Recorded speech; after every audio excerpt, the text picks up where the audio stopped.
Hello guys, welcome to my YouTube channel. आज हम बात करने वाले हैं सेक्शन 194 आई के बारे में, जो बात करता है TDS on transfer of immovable property. इसमें टीडीएस काटने की लायबिलिटी किसकी है? बायर की। जो पर्सन प्रॉपर्टी परचेज कर रहा है उसकी लायबिलिटी बनती है कि वो सेलर को टीडीएस काट के पेमेंट करे। किस अमाउंट पे टीडीएस काटना है? कंसिडरेशन और stamp duty value whichever is higher. दोबारा रिपीट कर रही हूँ, हमें टीडीएस काटना किस पे है? कंसिडरेशन और stamp duty value whichever is higher. इन दोनों में से जो भी ज़्यादा होगा उस पर टीडीएस काटेंगे। टीडीएस का रेट रहेगा 1%। जो ट्रांसफ़र कर रहा है मीन्स जो सेलर है वो रेजिडेंट होना चाहिए। Section 194 I a resident seller के केस में एप्लीकेबल है। अगर सेलर नॉन रेजिडेंट है तो उस केस में सेक्शन 194 आई ए एप्लीकेबल नहीं है। इसका मतलब ये नहीं है कि वहाँ पे टीडीएस नहीं कटेगा, वो सेक्शन 195 के अंडर कवर्ड है। टीडीएस काटना कब है? At the time of credit और at the time of payment whichever is earlier. इन दोनों में से जो भी पहले होगा वहाँ पे हमने टीडीएस काट लेना है, ठीक है। उसके बाद थ्रेशोल्ड लिमिट कितनी रहेगी? Consideration and stamp duty value दोनों 50 लाख से अगर नीचे है तो टीडीएस काटने की लायबिलिटी नहीं है। इन दोनों में से कोई भी अगर 50 लाख या उससे ऊपर चला जाता है तो वहाँ पे टीडीएस काटने की लायबिलिटी बन जाती है। एग्जांपल, अगर कंसिडरेशन 50 लाख या उससे ऊपर है, स्टैम्प ड्यूटी वैल्यू 50 लाख से नीचे है, तो कंसिडरेशन या तो बराबर हो गया या उसके ऊपर चला गया ना, तो टीडीएस काटना पड़ेगा। और अगर एग्जाम्पल सेकंड लेती हूँ, कंसिडरेशन 50 लाख से नीचे है लेकिन स्टैम्प ड्यूटी वैल्यू 50 लाख या उससे ऊपर है तो टीडीएस काटना पड़ेगा। कंसिडरेशन भी 50 लाख से नीचे है, स्टैम्प ड्यूटी वैल्यू भी 50 लाख से नीचे है तो टीडीएस काटने की लायबिलिटी नहीं बनती है।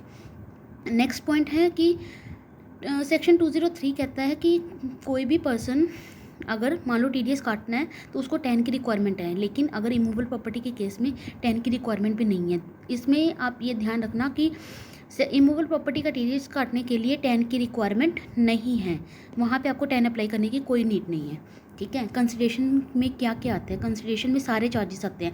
किसी भी नेम से अगर कोई भी चार्ज किया गया है तो वहाँ पे कंसिडरेशन की डेफिनेशन में वो आएगा। मतलब जैसे एडवांस फ़ी है, कोई मेंटेनेंस फ़ी है, क्लब मेंबरशिप फ़ी है, आइदर कार पार्किंग फीस है, इलेक्ट्रिसिटी और वाटर फैसिलिटी फ़ी है, एनी अदर इंसिडेंटल चार्जेस। मतलब सेम नेचर का अगर कोई चार्जेस हैं तो वो कंसिडरेशन 50 लाख की कैलकुलेशन जब हम चेक करेंगे ना कि 50 लाख से है या नहीं है, तो कंसिडरेशन में सारे चार्जेस इंक्लूड करके ही हमने 50 लाख की लिमिट चेक करनी है। अब बात करते हैं इमूवेबल प्रॉपर्टी। इमूवेबल प्रॉपर्टी के डेफिनेशन के बारे में बात कर रहे हैं आप। इमूवेबल प्रॉपर्टी में क्या क्या कवर है? एग्रीकल्चर लैंड है या फिर अदर देन एग्रीकल्चर लैंड है। उसके अलावा बिल्डिंग और पार्ट ऑफ बिल्डिंग, इसको 2 पार्ट्स में डिवाइड कर रही हूँ मैं। इमूवेबल प्रॉपर्टी को 2 पार्ट्स में डिवाइड किया है, एग्रीकल्चर लैंड है या फिर अदर देन एग्रीकल्चर लैंड है, बिल्डिंग है और पार्ट ऑफ बिल्डिंग है। एग्रीकल्चर में भी फर्दर डिवाइड किया है, रूरल एग्रीकल्चर लैंड है या फिर अर्बन एग्रीकल्चर लैंड है। रूरल एग्रीकल्चर लैंड में टीडीएस की लायबिलिटी नहीं बनती क्योंकि रूरल एग्रीकल्चर लैंड है जो वो कैपिटल एसेट की डेफिनेशन में नहीं आती है, ठीक है। उसके बाद अर्बन एग्रीकल्चर लैंड के बारे में बात कर रहे हैं, या तो उस लैंड को कंपल्सरी एक्वायर किया गवर्नमेंट ने, ठीक है। दोबारा बात कर रही हूँ, compulsory acquisition of agriculture land by government, ठीक है। तो इस केस में टीडीएस काटने की लायबिलिटी नहीं बनती है क्योंकि ये एग्जम्प्ट है अंडर सेक्शन 1037 में, ठीक है। अगर मान लो ये नॉर्मल सेल है तो हाँ, वहाँ पे आपको टीडीएस काटना पड़ेगा। वो सेक्शन 194 आई ए में ही हमने 1% टीडीएस काटना पड़ेगा अगर एग्रीकल्चर लैंड को नॉर्मली बेचा है। अगर कंपल्सरी एक्विजिशन है तो वहाँ पे टीडीएस की लायबिलिटी नहीं बनती है। उसके बाद अदर देन एग्रीकल्चर लैंड है, बिल्डिंग है और पार्ट ऑफ बिल्डिंग है। इसमें भी हमने ये बात ध्यान रखनी है कि अगर गवर्नमेंट ने कंपल्सरी एक्वायर किया है या फिर नॉर्मल सेल है।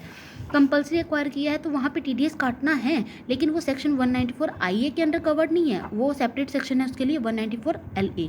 कंपल्सरी एक्विजिशन अगर गवर्नमेंट ने किया है अदर देन एग्रीकल्चर लैंड का, बिल्डिंग का या पार्ट ऑफ बिल्डिंग का, तो उस केस में हमने जो टीडीएस काटना है वो सेक्शन 194 एलए में कवर्ड है। अगर नॉर्मल सेल है तो वहाँ पे भी वहाँ पे सेक्शन 194 आई एप्लीकेबल है। यहाँ पे हमने टीडीएस 1% के रेट पे काटना है। Thank you. In case of any query just mention in the comment box.